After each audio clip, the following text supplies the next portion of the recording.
राधे राधे दोस्तों, आप सभी का काना एजुकेशन चैनल में स्वागत है। दोस्तों, आज के लिए आपके लिए बहुत बड़ी खुशखबरी है।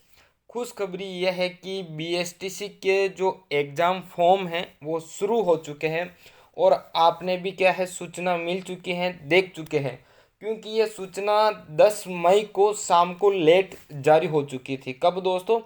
10 मई को जारी हो चुकी थी। और हम आज बात कर रहे हैं 13 मई को। कब? 13 मई को बात कर रहे हैं, यानी कि 3 दिन बाद हम बात कर रहे हैं।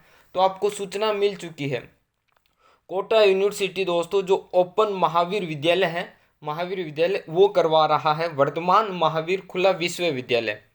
तो कोटा की यूनिवर्सिटी है दोस्तों। प्री डीएलएड परीक्षा 2024 के लिए आवेदन 11 मई से, यानी कि 11 मई से आवेदन भी प्रारंभ हो चुके हैं प्री डीएलएड एग्जाम के लिए। इस साल वर्धमान महावीर खुला विश्वविद्यालय दोस्तों पिछले 2019 से लेकर दोस्तों कब तक? 2019 से लेकर 2023 तक अपना जो शिक्षा विभाग है बीकानेर दोस्तों, पंजीयन शिक्षा विभाग वो परीक्षाएं करवा रहा था। कौन करवा रहा था? पंजीयन शिक्षा विभाग परीक्षाएं करवा रहा था। पंजीयन शिक्षा विभाग दोस्तों बीकानेर वाला। लेकिन इस बार परीक्षा आपकी कौन करवा रहा है? वर्धमान महावीर खुला विश्वविद्यालय करवा रहा है परीक्षाएं बीएसटीसी की दोस्तों।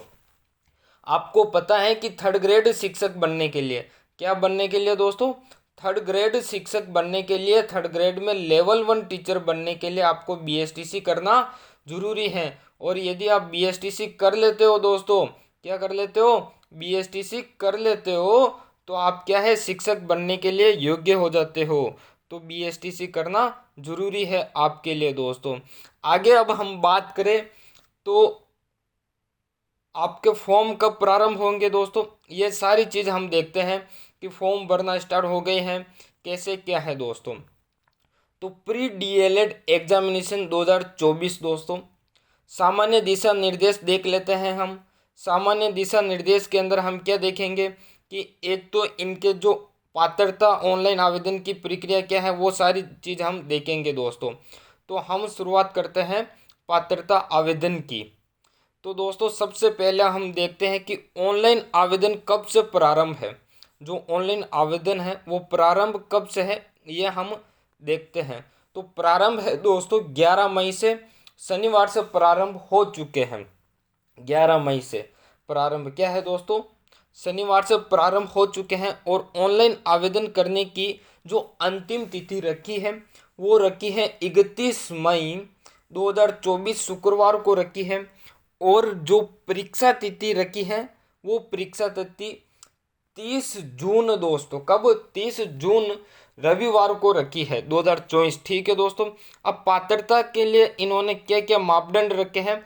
तो इन्होंने मापदंड ये रखा कि आप यदि डीएलएड सामान्य और संस्कृत के अंदर आप जाना चाहते हो तो आपके, यदि आप जनरल से हो और 12वीं क्लास के अंदर, कौन सी क्लास में दोस्तों? 12वीं क्लास के अंदर आपके जनरल में कितने 50% अनुजाति और अनुसूचित जनजाति, अनुसूचित जाति अनुसूचित जनजाति में 45%, ओबीसी के अंदर एसबी एससी एमबीसी ईडब्ल्यूएस के अंदर 45%, दिव्यांग के लिए 45%, विधवा तलाकशुदा महिला के लिए 45% और एससी एसटी के लिए भी कितने 45% कक्षा 12th में होने चाहिए, तभी आप क्या है प्री बीएसटीसी परीक्षा के लिए योग्य हो दोस्तों। ठीक है। अब हम आगे बात करें और तो इनके लिए महत्वपूर्ण क्या बात है? एक तो आयु क्या होनी चाहिए अपनी इस परीक्षा को देने के लिए, आयु क्या होनी चाहिए दोस्तों, ये खुद कह रहा है दोस्तों। एक देखना कि यदि आपके 49.99% यानी कि 49% बनते हैं आपके, कितने 49.99 किसके लिए? जनरल के लिए। तो आप इस परीक्षा में अयोग्य है। क्या कह रहा है कि आप क्या होंगे? अयोग्य होंगे। इसलिए आपके कितने, ये जो मापदंड कर रखा है वही होना चाहिए। फिर आयु की बात करें दोस्तों तो आयु कितनी होनी चाहिए? अब आयु कह रहा है कि अभ्यर्थी की आयु 1 जुलाई 2024 को लेकर 1 जुलाई 2024 तक 28 वर्ष से अधिक ना हो। जो भी अभ्यर्थी आवेदन कर रहा है उसकी आयु 1 जुलाई 2024 तक 28 वर्ष से ज़्यादा ना हो। विधवा के लिए, तलाकशुदा के लिए या किसी ने महिला को त्याग दिया है उसके लिए आयु सीमा में कोई बंधन नहीं है। और साथ ही साथ अनुसूचित जाति, अनुसूचित जनजाति, एससी एसटी, अन्य पिछड़ा वर्ग ओबीसी, अति पिछड़ा वर्ग एमबीसी, आर्थिक रूप से पिछड़ा वर्ग ईडब्ल्यूएस एवं महिलाओं के लिए राजस्थान राज्य सरकार द्वारा निर्धारित प्रावधान नियमों के अनुरूप आयु सीमा में छूट दे है दोस्तों। यानी कि ये आयु किन के लिए, ये आयु जनरल वालों के लिए है, ठीक है। और आरक्षण क्या है, यदि इसके अंदर आरक्षण होगा तो वो राज्य सरकार के नियमानुसार आरक्षण होगा। आवेदन प्रक्रिया, तो आवेदन प्रक्रिया की बात करें तो आप यदि मोबाइल से करना चाहते हो तो इस वेबसाइट पर जाके कर सकते हो। बाकी किससे आप करवा सकते हो, तो ई मित्र से आप भरवा सकते हो। वेबसाइट क्या है, PreDLED-raj2024.in दोस्तों। ये तो आपकी क्या है, वेबसाइट रही। इसके अंदर और बात करें दोस्तों तो आवेदन शुल्क की बात क्या है दोस्तों। आवेदन शुल्क, आवेदन शुल्क की बात करूँ, डीएलएड सामान्य, यदि आप डीएलएड सामान्य परीक्षा का फॉर्म भरते हैं, जिसमें सामान्य का अर्थ है यानी कि आप हिंदी विषय से, कौन सी विषय से, हिंदी से आप फॉर्म भरते हैं तो यह है। और डीएलएड संस्कृत, दोनों में से किसी एक पाठ्यक्रम को आप चॉइस करते हो कि हम किसी एक पाठ्यक्रम के अंदर क्या है परीक्षा देंगे, तो दोस्तों आपको क्या है फार्म भरना पड़ेगा। तो 450 रुपये इसके लगेंगे। डीएलएड सामान्य एवं डीएलएड संस्कृत दोनों पाठ्यक्रम हेतु कितने, 500 रुपये देना पड़ेगा। यदि आप चाहते हो कि हमने कक्षा 12th के अंदर, किसके अंदर दोस्तों, 12th के अंदर आपने दोस्तों क्या है हिंदी भी आपके संस्कृत थी, क्या थी दोस्तों, संस्कृत थी, तो आप क्या है हिंदी से और संस्कृत से दोनों से फार्म भर सकते हो। और यदि आप हिंदी और संस्कृत दोनों से फार्म भरते हो तो सबसे बड़ी बात यह है कि आपको परीक्षा किससे देनी होगी, संस्कृत से देनी होगी। और यदि आपको कोई जानकारी चाहिए तो आप इस नंबर पर इस समय कॉल कर सकते हो। ये आप उसकी ईमेल आईडी है, ये वेबसाइट है दोस्तों। आगे हम बात करें और तो सामान्य निर्देश दोस्तों, आप आवेदन करो तब कितने, आपका जो रंगीन साइज का पासपोर्ट फोटो है वो 100 KB का होना चाहिए। और आप जो अंगूठा निशानी लगाते हो या फिर हस्ताक्षर करते हो वो भी कितना 100 KB में होना चाहिए और जेपीजी के अंदर होना चाहिए दोस्तों, ठीक है। और बात करूँ मैं इसके लिए आगे देखें तो और इनके अंदर हमें क्या देखने के लिए अपने को ध्यान रखना चाहिए दोस्तों।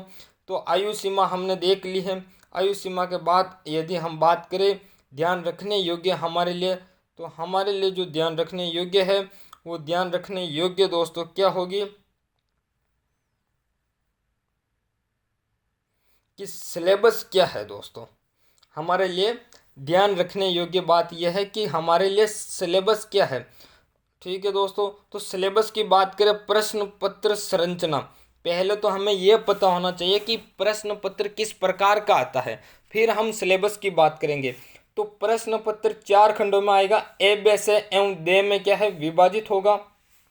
कुल प्रश्नों की संख्या कितनी होगी, 200 होगी। सभी प्रश्न बहुविकल्प, वैकल्पिक यानी कि मल्टीपल चॉइस टाइप क्वेश्चंस होंगे। प्रत्येक प्रश्न में 4 विकल्प होंगे जिनमें से एक विकल्प सही होगा। सभी प्रश्नों के अंक समान हैं एवं प्रत्येक प्रश्न 3 अंक का है। किसी भी प्रकार का नकारात्मक अंकन यानी कि नेगेटिव मार्किंग नहीं होगा। प्रश्न पत्र संरचना निम्न प्रकार होगी, ये आप देख सकते हो संरचना दोस्तों, ठीक है।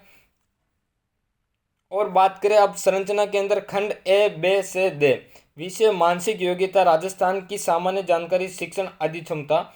दे में 2 भाग है, फर्स्ट और सेकंड। फर्स्ट के अंदर अंग्रेजी है, सेकंड के अंदर संस्कृत और हिंदी है दोस्तों। मानसिक योग्यता के 50 प्रश्न आएंगे, अंक 150 का है। राजस्थान की सामान्य जानकारी 50 प्रश्न, 150 नंबर। शिक्षण अधिक्षमता 50 नंबर का 150 अंक है इसके। अंग्रेजी 20 प्रश्न आएंगे अंग्रेजी के और 60 नंबर का होगा, ठीक है। आप यदि संस्कृत विषय लेते हो तो संस्कृत का पेपर हल करना और हिंदी लेते हो तो हिंदी का। यदि दोनों विषय सेलेक्ट करते हो तो आपको संस्कृत करनी होगी। 30 प्रश्न इसके भी आएंगे, 30 इसके भी आएंगे, 90 इसके नंबर होते हैं, 90 भी इसके नंबर होते हैं। प्रश्न पत्र संबंधित सूचना, प्रश्न पत्र 4 खंडों में ए बे से दे में विभक्त होगा। खंड दे 3 उपखंडों फर्स्ट अंग्रेजी, सेकंड संस्कृत है दोस्तों, और साथ ही साथ क्या है, हिंदी में विभाजित होगा। दे का उपखंड फर्स्ट अंग्रेजी सभी आवेदकों को हल करना आवश्यक होगा, और दे उपखंड में संस्कृत भाग प्रारंभिक शिक्षा में डिप्लोमा संस्कृत पाठ्यक्रम में प्रवेश लेने वाले आवेदकों को हल करना होगा। दे उपखंड हिंदी भाग प्रारंभिक शिक्षा डिप्लोमा सामान्य पाठ्यक्रम में प्रवेश लेने वाले आवेदकों को हल करना होगा। जो अभ्यर्थी प्रारंभिक शिक्षा में डिप्लोमा सामान्य प्रारंभिक शिक्षा में डिप्लोमा डीएलएड संस्कृत दोनों का चयन करते हैं तो उन्हें खंड दे का उपखंड संस्कृत भाग हल करना होगा। यदि आप हिंदी में भी जाना चाहते हो और संस्कृत दोनों में फॉर्म अप्लाई करते हो तो आपको संस्कृत का क्या है, पेपर हल करना होगा। ये आपको महत्वपूर्ण बातें ध्यान रखनी है। और हम आगे देखें दोस्तों, तो ये हमारी पीडीएफ क्या है, कंप्लीट होती है। और आपको क्लास पसंद आती हो तो क्लास को लाइक जरूर करें दोस्तों। चैनल पर पहली बार हो तो चैनल को सब्सक्राइब जरूर करें दोस्तों। धन्यवाद आप सभी का।